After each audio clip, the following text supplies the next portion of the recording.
Je sais pas si les gens se rendent compte vraiment de ce qu'Abdelatif Kechiche a réalisé en écrivant et en réalisant, si je puis dire, ce film. Il y a un message qui est incroyable, quand même. C'est ce message de réconciliation qu'il adresse à travers les personnages et leur histoire, et leurs agissements aussi, dans ce film. Keshish, dans Make to My Love, qui je crois se passe dans les années 94 ou 95, à Sète, dans le sud de la France, c'est l'histoire d'une famille tunisienne, en tout cas française d'origine tunisienne, et surtout de Amine, ce jeune sudiste qui revient de Paris pour passer ses vacances avec sa famille donc dans le sud et qui revoit ensuite ses amis, ses copines, etc., ses cousins. Et je vais passer un peu rapidement sur les détails de l'intrigue parce qu'il n'y en a pas vraiment, c'est vraiment une sorte de summer movie entre guillemets qui présente juste des gens en train de profiter de leurs vacances tranquillement dans le sud de la France, la plage, les binous, le corps des filles, le corps des mecs, voilà quoi, le soleil, la danse, la bonne humeur, etc. C'est vraiment toute une énergie qui est plutôt plaisante, je dois l'avouer.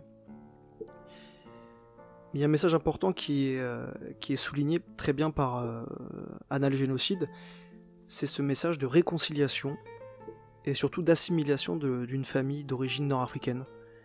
C'est-à-dire qu'on les voit, même s'ils ont des prénoms d'origine arabe, on les voit faire des choses totalement normales. Il ne s'agit même pas d'islam, il ne s'agit même pas de voile, c'est juste des Français qui parlent français, qui galèrent même, comme l'a dit si bien Anna le génocide, à parler arabe. Et il y a surtout, à travers la mise en scène et le choix du casting d'Amine, qui est joué par Chahine Boumedienne, un désir de sublimation et de mise en avant de l'adolescent arabe, parce qu'il faut le dire, le rebeu, bien qu'il soit très très con, bien qu'il fasse pas grand chose pour s'aider lui-même, il galère dans les relations sociales, etc. Et Keshish a décidé, en écrivant ce film et en mettant les personnages dans ces situations, de mettre le jeune arabe assimilé, bien sûr, totalement assimilé. Hein. Il ne s'agit même plus de parler d'assimilation, mais totalement normal, quoi. C'est juste un jeune homme qui vient en vacances, quoi. Un jeune Français qui va en vacances. Il s'est dit, Keshish, les jeunes arabes galèrent, je vais faire un film en mars, enfin qui sort en mars, où c'est des arabes qui vulgairement baissent des blanches. Et cet été, je vais leur faire du bien, je vais faire ce film. Je vais montrer aux gens une image positive de l'homme arabe, en tout cas de l'homme nord-africain français. Et je vous le dis, ils vont baiser cet été. Ils vont baiser en France.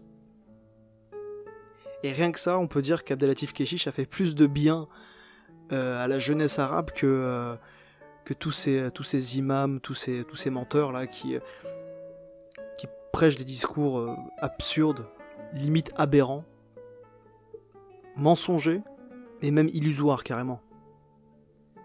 Donc ce que je trouve intéressant, c'est assez rapide comme podcast, c'est vraiment l'écartement de tous les sujets tels que la religion, tels que les problèmes sociaux dans des quartiers ou autres. Non, on s'en fout, on met ça de côté. Lorsqu'on est assimilé, entre guillemets, qu'on se comporte comme des gens intelligents, normaux, on vit ce genre d'expérience. Et ça fait le plus grand bien pour les fils, surtout les fils d'immigrés. Je parle pas de réfugiés, je parle pas de nouveaux arrivés, etc., ou de nouveaux arrivants. Mais je parle vraiment de fils d'immigrés qui galèrent un peu. C'est ce genre d'exemple qu'ils doivent suivre. C'est ce genre de choses qu'ils doivent voir et qu'ils doivent montrer aux autres. Et Keshish, grâce à ça, je dois le dire, enfin grâce à son travail, a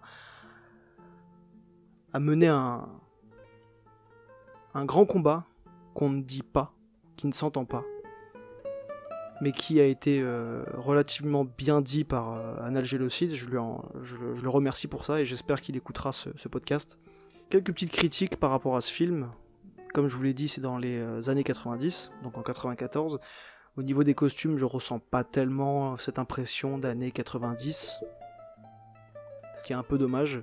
Par exemple, dans le film Call Me By Your Name, film américain qui se passe dans les années 80, je crois, ou 90, on ressent vraiment cet aspect vintage à travers les vêtements.